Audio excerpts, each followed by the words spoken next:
The city was a creature of steel and glass, its heart a relentless pulse of commerce and ambition. But on its frayed edges, in the forgotten alleys where the city exhaled its refuse, a different kind of life persisted. It was here, 18 years ago, that Samuel's world had both ended and begun.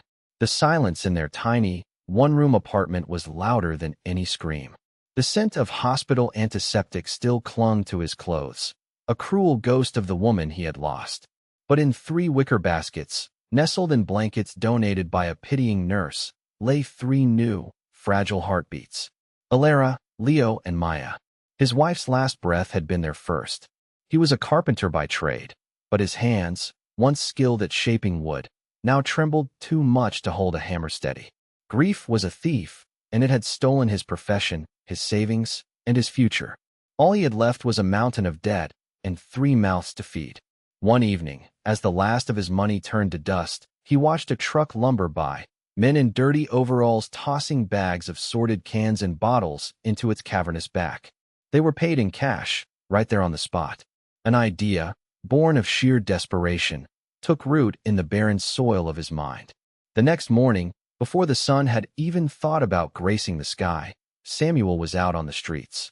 Not with a hammer, but with a large, repurposed burlap sack. He became a scavenger, a shadow moving through the pre-dawn gloom.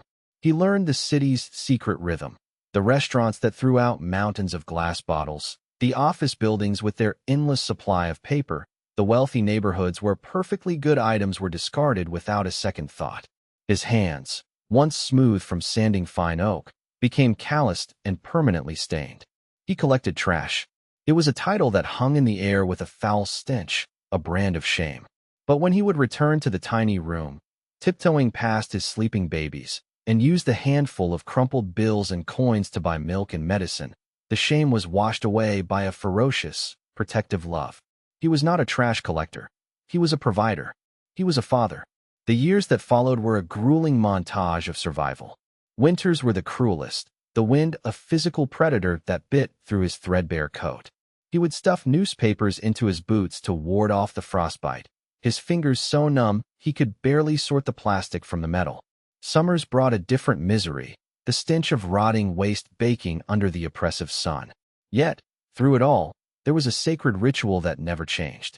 Every evening, after washing the grime from his hands until they were raw, he would sit on the floor with his children.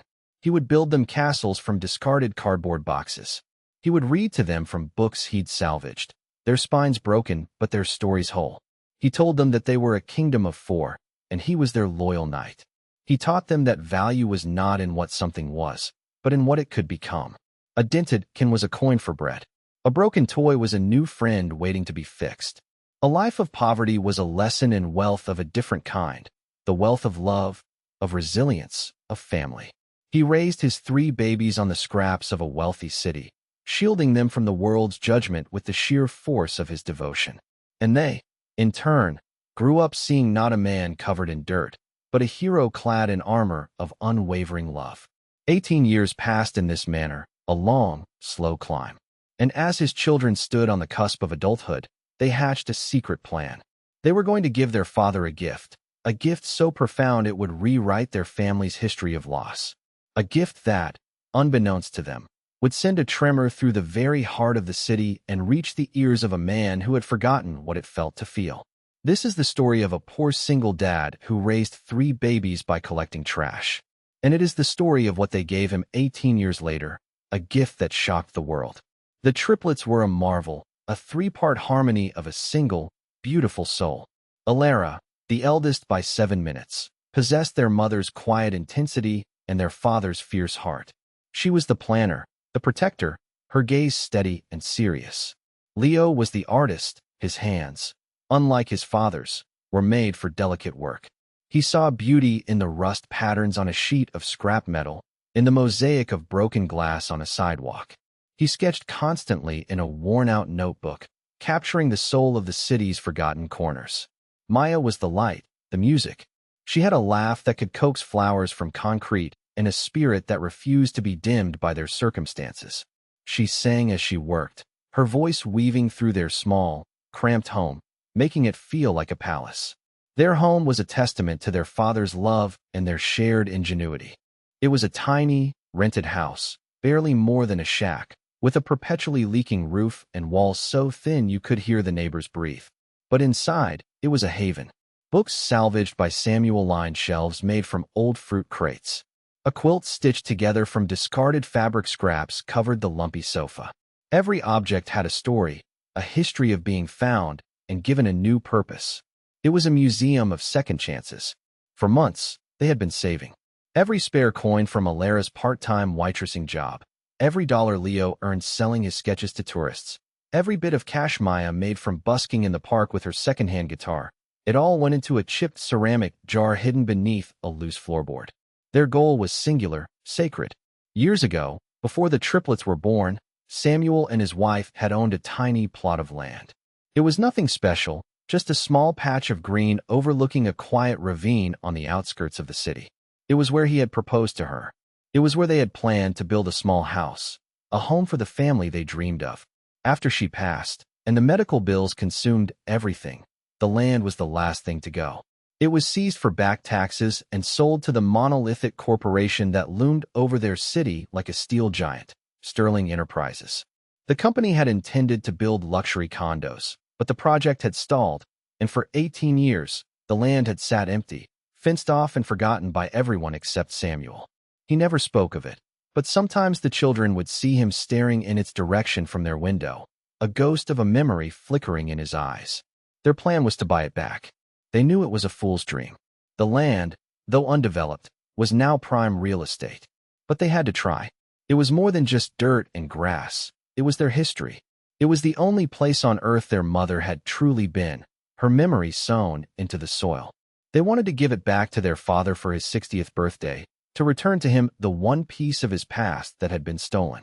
They would plant a garden there, a single willow tree in the center, and place a simple, hand-carved bench where he could sit and remember.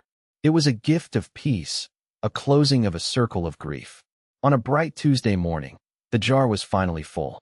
It wasn't much, a few $1,000s at most, a pittance to a company like Sterling Enterprises. But to them, it was a fortune, a treasure amassed from love and sacrifice. Alara, dressed in her one good blouse, clutched a folder containing their meager bank statement and a heartfelt, handwritten letter. She was the designated ambassador, tasked with venturing into the lion's den to plead their case. Leo and Maya hugged her tightly at the door, their faces a mixture of hope and fear. "Just tell them our story," Leo said, his voice uncharacteristically tight. "No one can say no to our story." Maya pressed a smooth, gray stone into Alara's palm. "For courage," she whispered. "It's from the ravine by the land. It remembers." Alara's heart hammered against her ribs as she walked towards the gleaming, imposing Sterling Tower, a shard of mirrored glass that pierced the sky. She felt like a field mouse approaching a hawk's nest, armed with nothing but a prayer and the weight of her family's love. She was about to discover that some stories are more powerful than money, and that courage, like a small, smooth stone, can sometimes be enough to turn the tide. Alistair Sterling lived in a world scrubbed clean of emotion. His penthouse apartment was a minimalist masterpiece of chrome, glass, and white marble, occupying the entire top floor of the tower that bore his name. It was less a home and more a gallery, curated to display wealth, not to nurture life. The air was still and silent, filtered and temperature-controlled, carrying no scent of cooking or coffee, only the faint, sterile smell of money. From his floor-to-ceiling windows, he could see the entire city spread out below him like a circuit board, a complex system of moving parts that he controlled. He was the ghost in the machine, the architect of this vast empire, yet he was utterly, profoundly alone. 18 years ago, Alistair had a different life. He had a wife, Amelia, whose laughter was the only music he ever needed to hear. He had a 6-year-old daughter, Lily, a vibrant splash of color in his black and white world. She had his eyes, but her mother's untamable spirit. His memories of them were like shards of glass embedded in his soul. To touch them was to bleed. They had died on a sunny afternoon, on a small, insignificant plot of land he had just purchased for a new development. A drunk driver, a blind corner, a moment of screeching tires that had echoed into an eternity of silence. He had been on his way to meet them there for a picnic. He was 10 minutes late. 10 minutes that had cost him everything. In the aftermath, grief had hollowed him out and rebuilt him from the inside with ice. He poured all his energy, all his rage, all his pain into his work.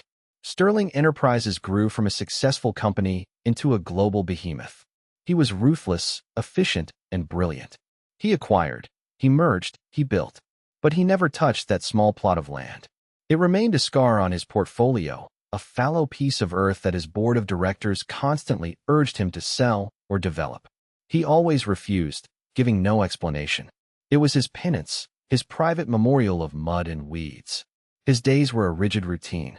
Boardroom meetings where he dissected multi-million-dollar deals with surgical precision. Solitary meals served by a silent chef. Evenings spent staring at the city lights, a glass of expensive scotch in his hand, his reflection a pale, haunted face in the dark glass. His heart was not a locked room. It was a demolished one. There was nothing left inside to guard. People saw him as a titan of industry, a king on a throne of gold. But he was a prisoner in a gilded cage, haunted by the ghosts of a picnic that never happened.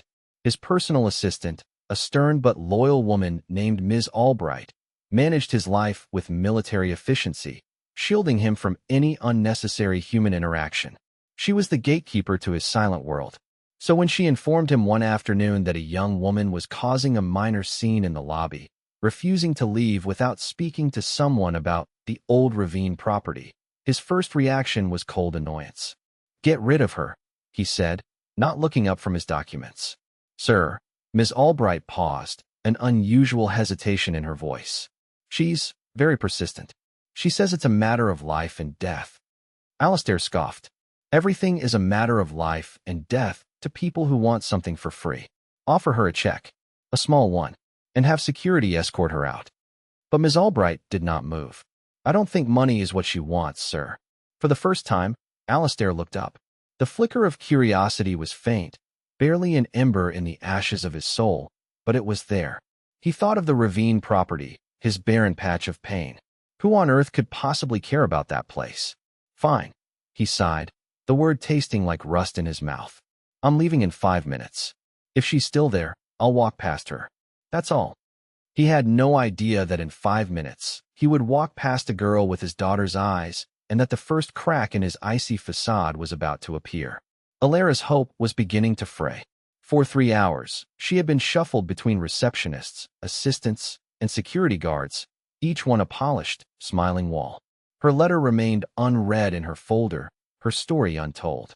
They looked at her simple clothes, her earnest face, and saw a nuisance. She was an anomaly in this world of sharp suits and sharper smiles, a wildflower trying to grow through a marble floor. Defeated, she retreated to the vast, echoing lobby, sinking onto a hard leather bench. She watched people glide in and out, their faces set with purpose and importance. She felt invisible, a ghost from a world they didn't know existed. She clutched the smooth, gray stone in her pocket, its cool surface a small anchor in a sea of indifference. Just as she was about to give up, to return home with the news of her failure, a shift occurred in the lobby's atmosphere. A hush fell. The security guards stood a little straighter. The main elevator chimed, its golden doors sliding open with a soft sigh. Out stepped a man who commanded the space without a word. He was tall and impeccably dressed in a dark, tailored suit, his hair a distinguished silver at the temples. His face was a mask of cold authority, but it was his eyes that held Alara captive. They were the color of a winter sky, and they held a deep, ancient sadness that she recognized instantly. It was the same hollowed-out look she sometimes saw in her own father's eyes when he thought no one was watching. This, she knew instinctively, was Alistair Sterling. He moved towards the exit, his assistant a step behind him, a human shield. This was her only chance. Taking a deep breath, Alara stood up and stepped directly into his path. "Mr. Sterling?" Her voice was steadier than she expected. He stopped, his gaze sweeping over her with dismissive impatience. Ms. Albright immediately stepped forward. "Sir, this is the young woman I mentioned. Security is on its way."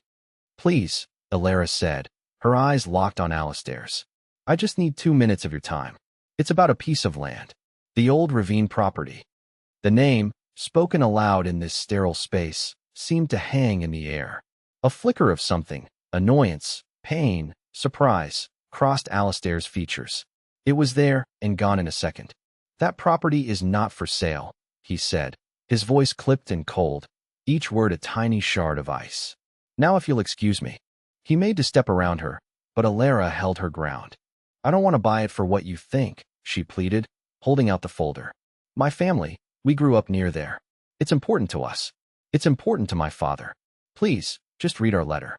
It was the mention of her father, the raw desperation in her voice, that gave him pause.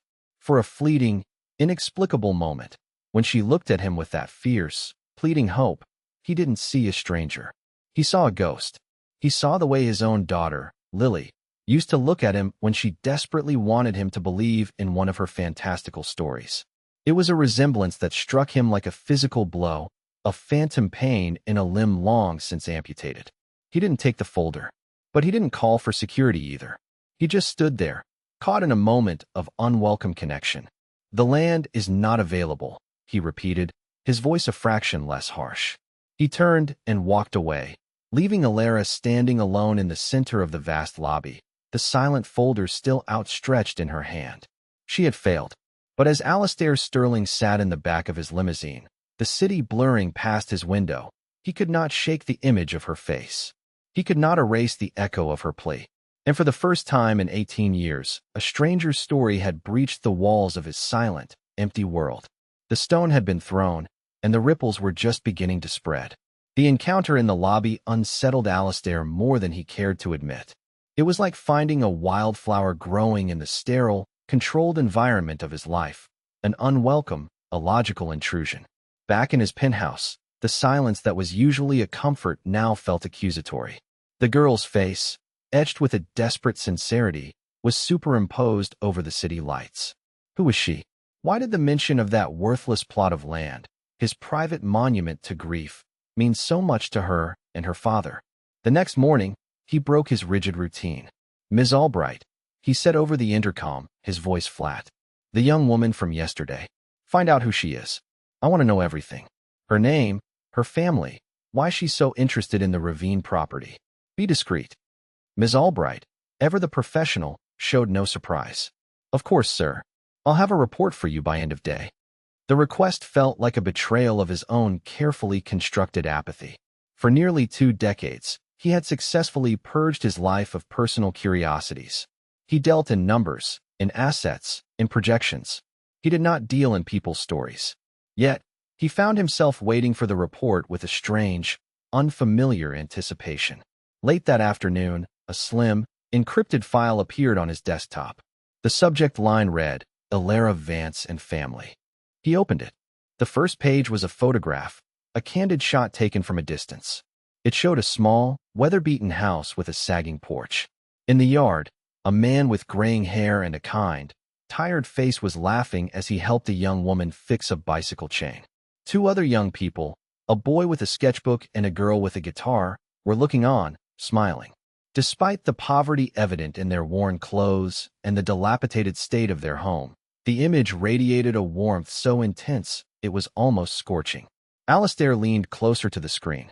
He read the file, and a story unfolded that was so far removed from his own reality, it felt like fiction. The father, Samuel Vance, former carpenter, widowed 18 years ago, left with newborn triplets. No family, no support. The file detailed his subsequent occupation, waste material reclamation, a sanitized term for a trash collector.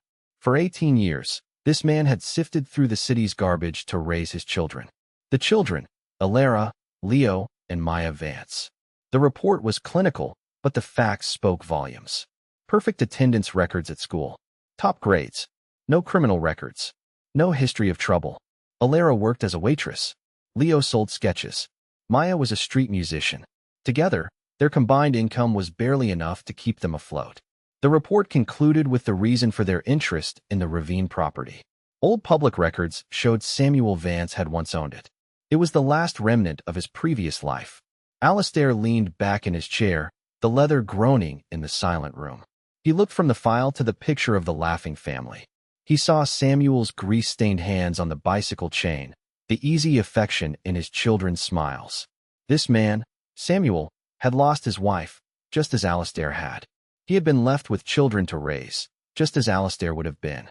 But where Alastair had entombed himself in wealth and isolation, Samuel had waded into the filth of the world and built a kingdom of love from its refuse.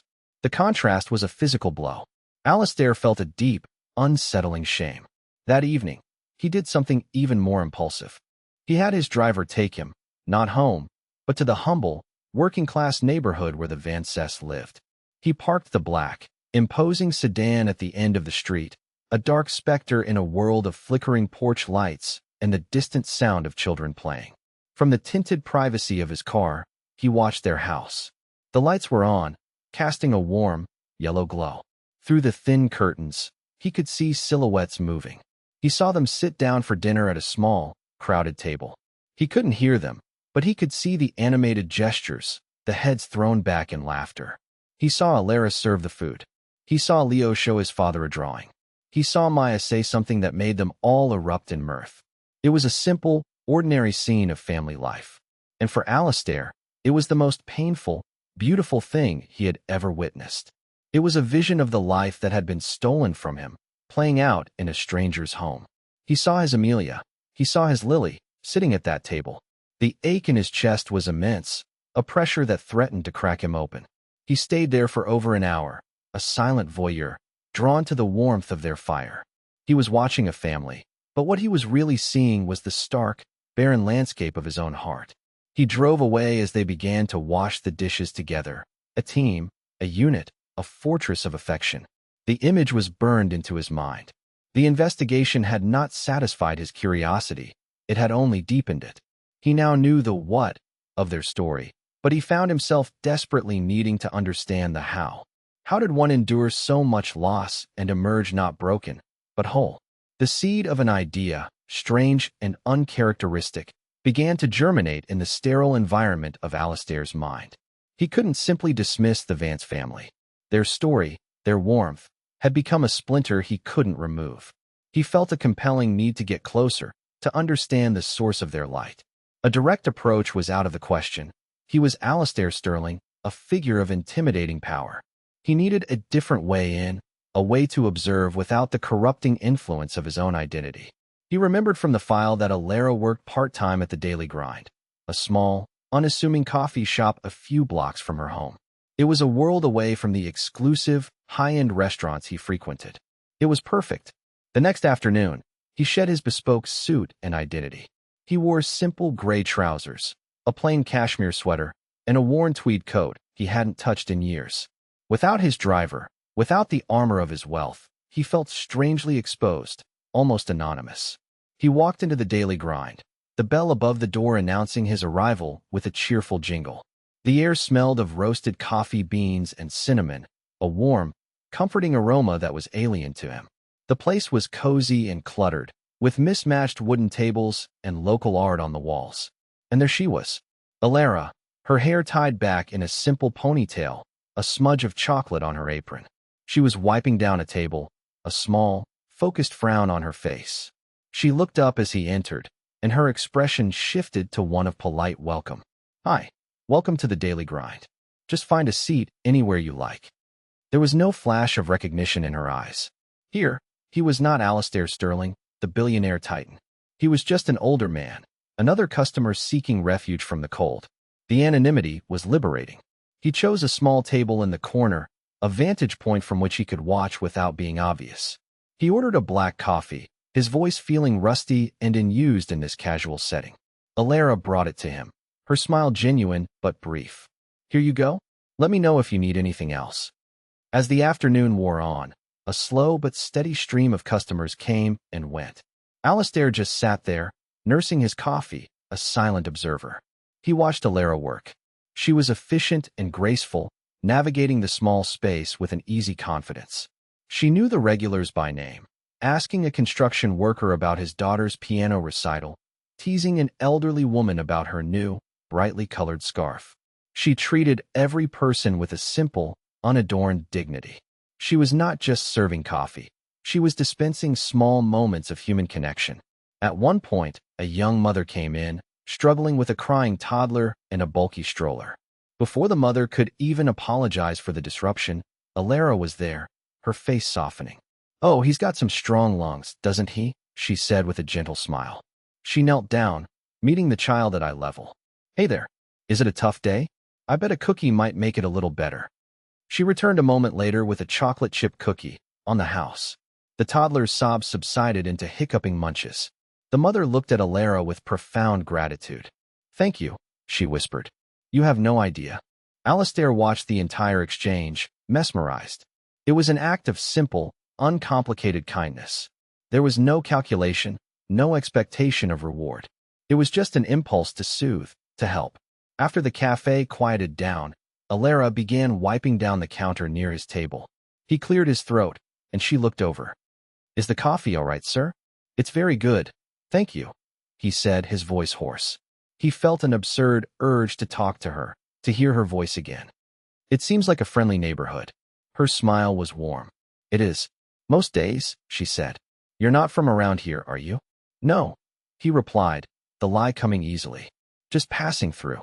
I noticed your kindness with that little boy earlier. That was very decent of you." Alara shrugged, a faint blush on her cheeks. "My dad always taught us that a little bit of kindness doesn't cost anything, but it can be worth everything to the person receiving it." "Your father sounds like a wise man," Alistair said, the words feeling deeply true. A light came into Alara's eyes, a brilliant, adoring glow.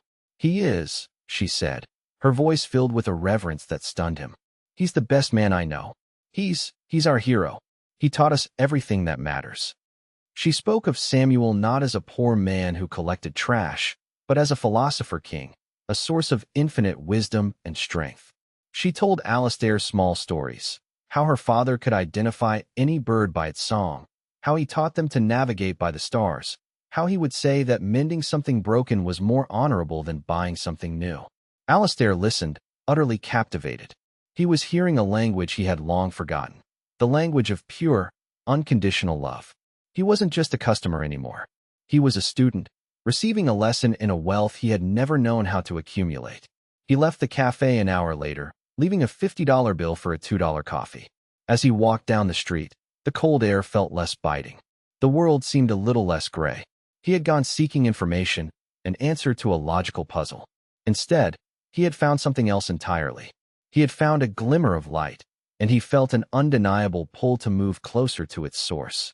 The bitter winds of late autumn began to whip through the city, heralding the arrival of a harsh winter. For the Vance family, it was a season of anxiety. The cold seeped through the cracks in their old house, and Samuel's workload became more arduous, his route a daily battle against the elements. The triplets watched him with growing concern. He seemed more tired than usual, his breath catching in his chest after climbing the porch steps. He would dismiss their worries with a wave of his hand and a familiar, reassuring smile, but his eyes couldn't hide the deep-seated weariness. He had been hiding it for months, the tightening in his chest, the dizzy spells that would force him to lean against a wall until the world stopped spinning. He was a man accustomed to sacrifice, and the thought of burdening his children with medical bills was more terrifying than any physical ailment. He told himself it was just fatigue, the complaint of a body that had worked too hard for too long. But the pain was becoming a persistent, unwelcome companion. One frigid Tuesday morning, the inevitable happened. Samuel was sorting through a bin of glass bottles behind a downtown restaurant, the cold air a razor in his lungs. A sudden, crushing weight slammed into his chest, as if a vice were being tightened around his heart. The world tilted violently, the gray sky and the brick wall swapping places.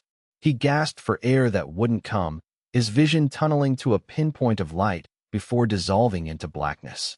He collapsed onto the cold, unforgiving pavement of the alley, the sound of shattering glass the last thing he heard. The call came to Alara while she was in the middle of her shift at the daily grind. The cafe was busy, the cheerful noise a stark contrast to the cold dread that flooded her body as a paramedic spoke on the other end of the line. She dropped the phone, her face ashen. Her manager, seeing her state, simply nodded and told her to go.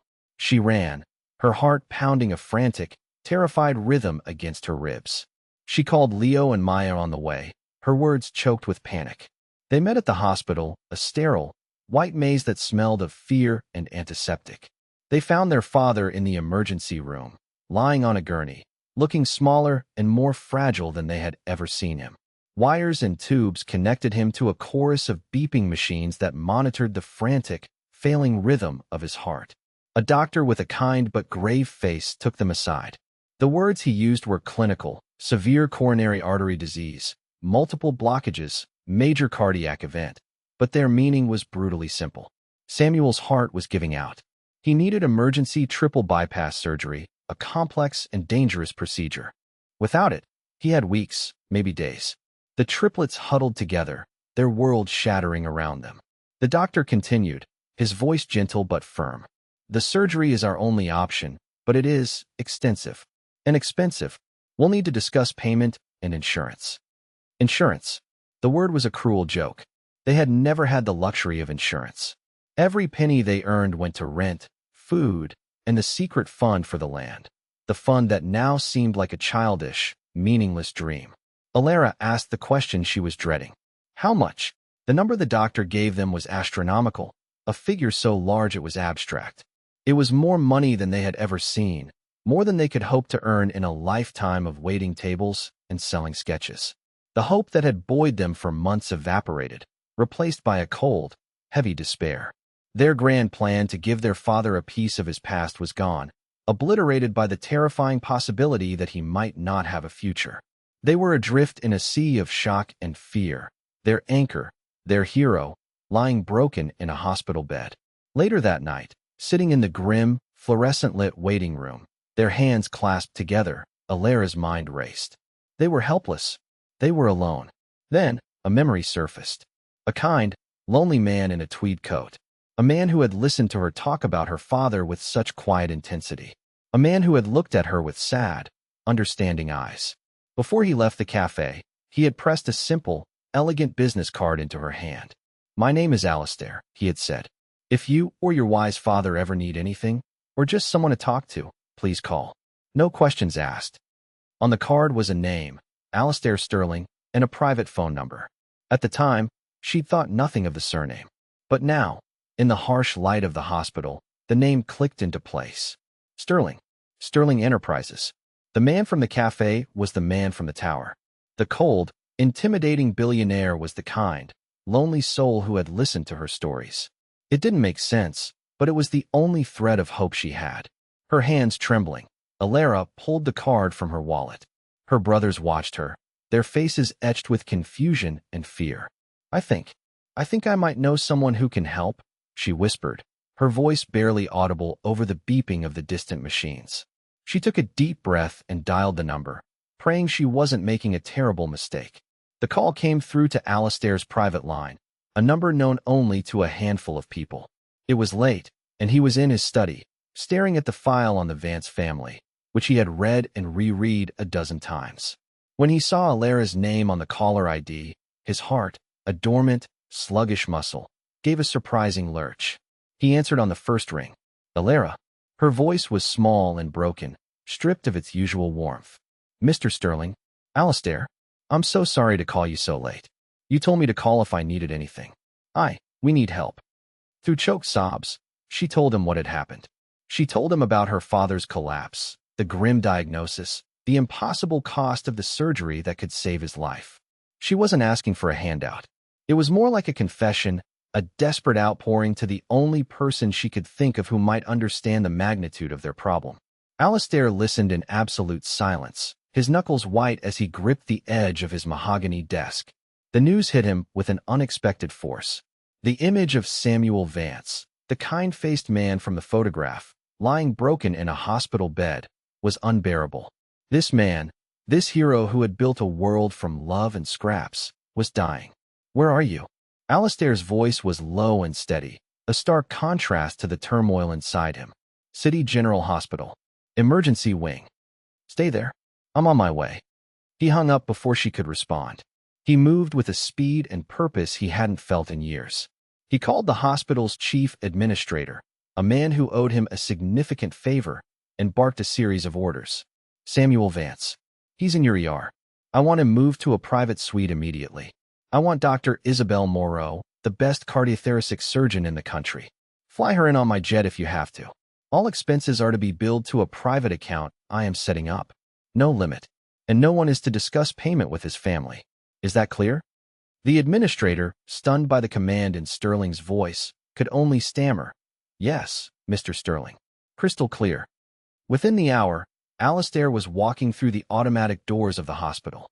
He had changed back into his suit, the familiar armor he needed for the battle ahead. He found the triplets huddled together in the waiting room, looking lost and small beneath the harsh lighting. Alara looked up as he approached, her eyes wide with a mixture of shock, fear, and a fragile sliver of hope. Leo and Maya looked at him with suspicion, their arms crossed protectively. "Mr. Sterling," Alara whispered, standing up. "I don't know what to ask. You don't have to ask for anything," Alistair said, his voice softer than he intended. "Everything is being taken care of. Your father is being moved to the best room in this hospital, and the best surgeon in the nation is on her way to treat him." The triplets stared at him, speechless. Leo found his voice first. "Why? Why would you do this for us? We're strangers." Alistair looked at the three of them, at their tired, frightened faces, at the fierce love for their father that bound them together. For the first time, he let the mask slip, just a little. "Your sister told me about your father," he said, his gaze settling on Alara. "She told me about the kind of man he is. A man like that, the world cannot afford to lose him." It was not the whole truth, but it was a truth they could understand. He didn't want their gratitude. He wanted their father to live. He arranged for a comfortable waiting room for them, with food and drinks, but they refused to leave the hallway outside their father's new room.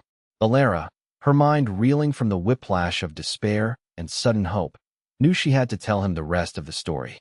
She had to make him understand that they weren't just charity cases. She approached him as he stood looking out a window at the dark city.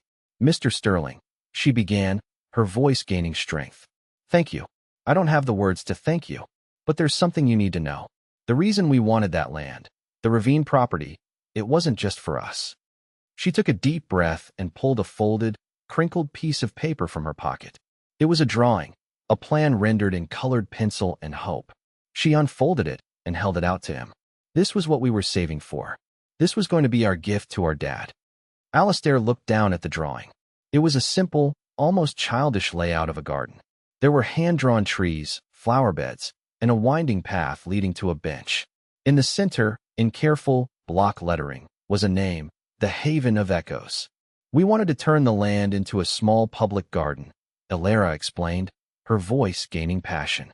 "A place for anyone who has lost someone. A place to sit and remember. We were going to plant a tree for our mom.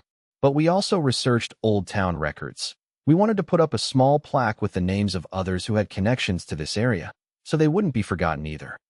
Her finger traced a spot on the drawing.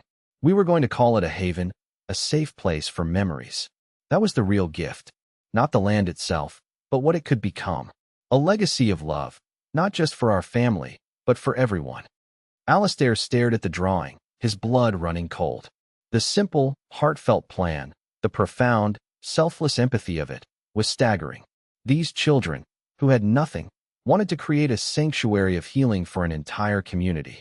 They wanted to take a place of personal loss and transform it into a place of universal comfort. The sheer, unadulterated goodness of it was like a physical force. And then he saw it. Alistair's gaze was fixed on the hand-drawn plan, but his mind was reeling back through time, back to a sun-drenched afternoon filled with the scent of cut grass and the sound of his daughter's laughter. The Haven of Echoes. The name itself was a key, unlocking a door in his memory he had sealed shut for 18 years. His eyes scanned the drawing, taking in the childishly rendered willow trees and the meticulously labeled flower beds of forget-me-nots and lilies. Then, his breath caught in his throat. In the bottom right corner of the plan was a small, detailed section labeled Memorial Plaque. Beneath it was a list of names, written in Alara's neat, careful script. They were names the triplets had unearthed from Old Town archives, people connected to that small corner of the city who had passed on. And there, near the top of the list, were two names that stopped Alistair's world on its axis: Amelia Sterling, Lily Sterling. He stared at the names, his vision blurring. He felt a profound, vertiginous shock, as if the hospital floor had fallen away beneath him. These children, in their innocent, heartfelt research, had unknowingly stumbled upon the epicenter of his private agony. They had found his ghosts. He looked up from the drawing, his eyes meeting Alara's. His carefully constructed mask of cold composure was gone, shattered into a million pieces. In its place was a raw, naked vulnerability that startled her. "Where did you find these names?" he asked, his voice a hoarse whisper. "The Town Historical Society," Leo piped up, stepping forward. "We wanted the garden to be for everyone. We read about a tragic car accident that happened near there a long time ago. A mother and her little girl. We thought they deserved to be remembered, too. No one should be forgotten. No one should be forgotten." The simple, profound statement struck Alistair with the force of a physical blow. For 18 years, he had tried to forget. He had buried his grief under layers of work and wealth, hoping that if he didn't speak their names, if he didn't visit their graves, the pain would somehow lessen. He had kept the land barren and empty, a monument to his inability to move on, but he had never actively remembered them in a way that honored their lives. He had only honored his own pain.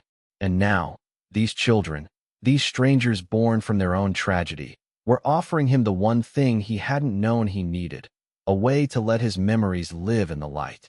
Their shocking gift to their father was never about the land. It was about transformation.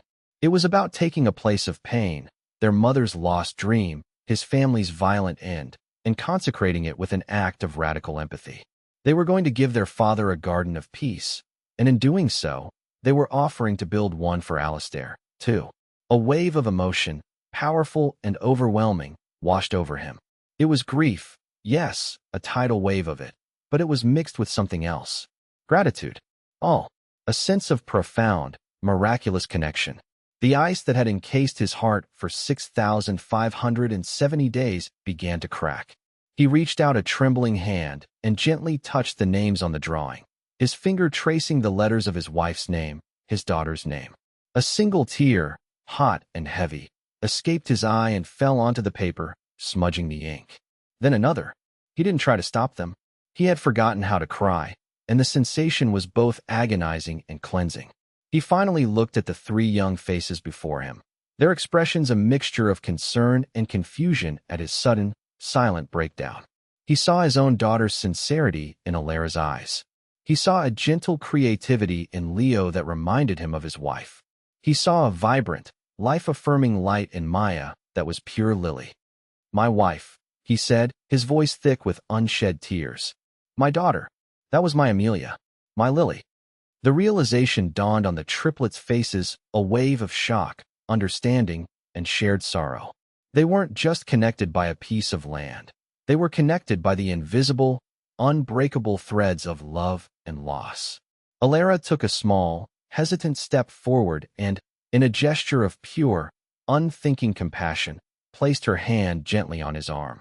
It was a simple touch, but for Alistair, it was an anchor in a storm that had been raging inside him for nearly 2 decades. In the sterile, quiet hallway of a hospital, surrounded by the beeping of machines and the scent of antiseptic, a broken billionaire finally began to heal, his recovery sparked by the impossible, shocking gift of 3 children who had been raised on nothing but love.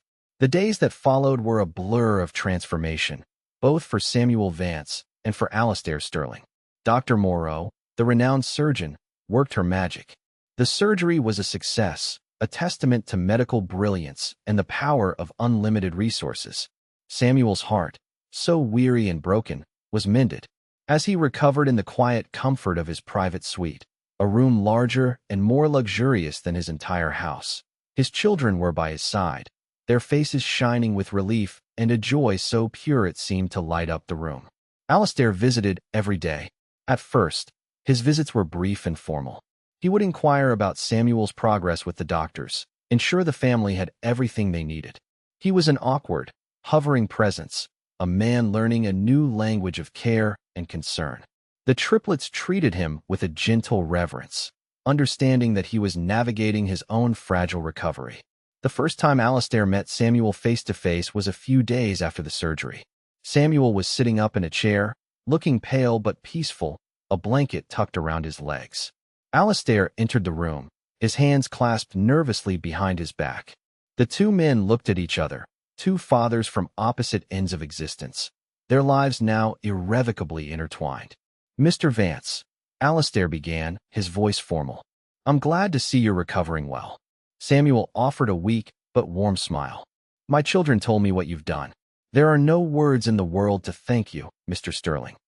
"Please," Alastair said, a hint of a plea in his voice. "Call me Alastair, and you have nothing to thank me for.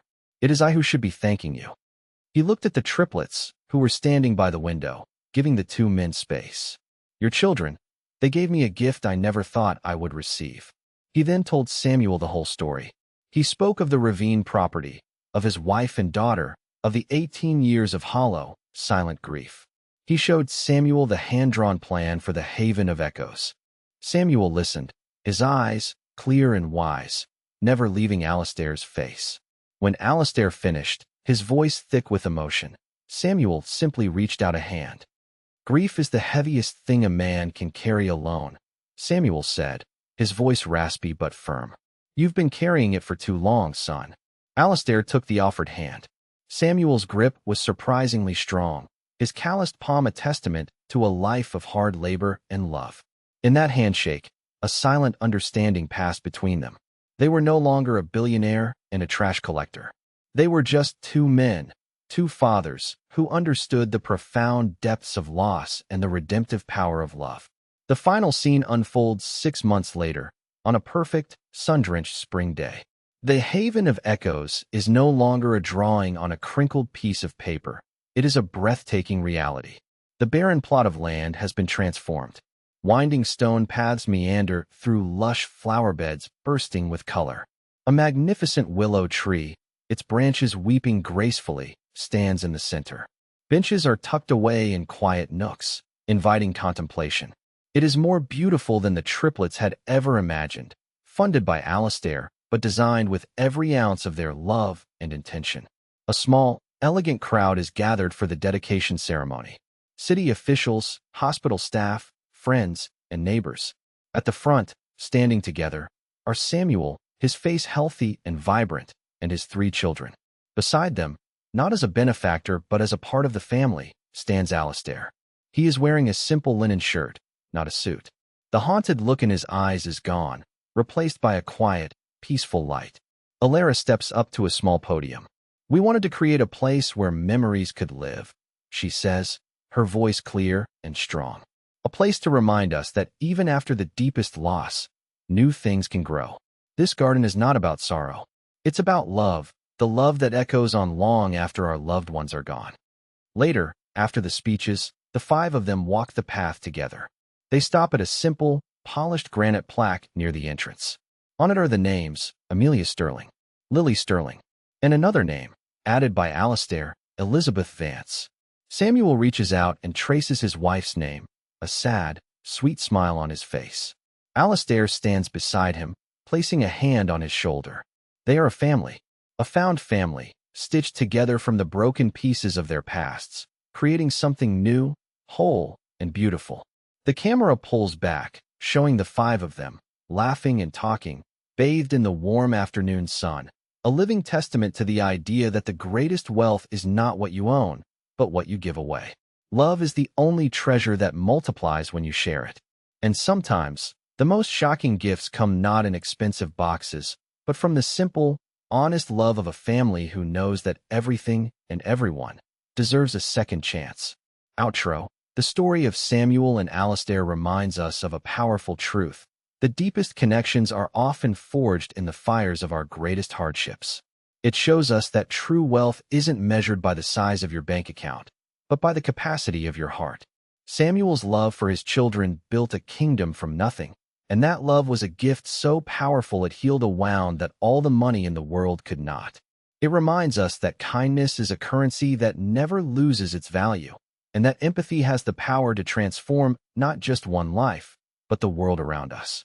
So, if this story touched your heart, please share it with someone who might need a reminder that hope can be found in the most unexpected places. Like this video, subscribe to our channel for more inspirational stories, and hit the notification bell so you never miss a moment of hope. And tell us in the comments below, what is the most valuable gift you've ever received that had nothing to do with money?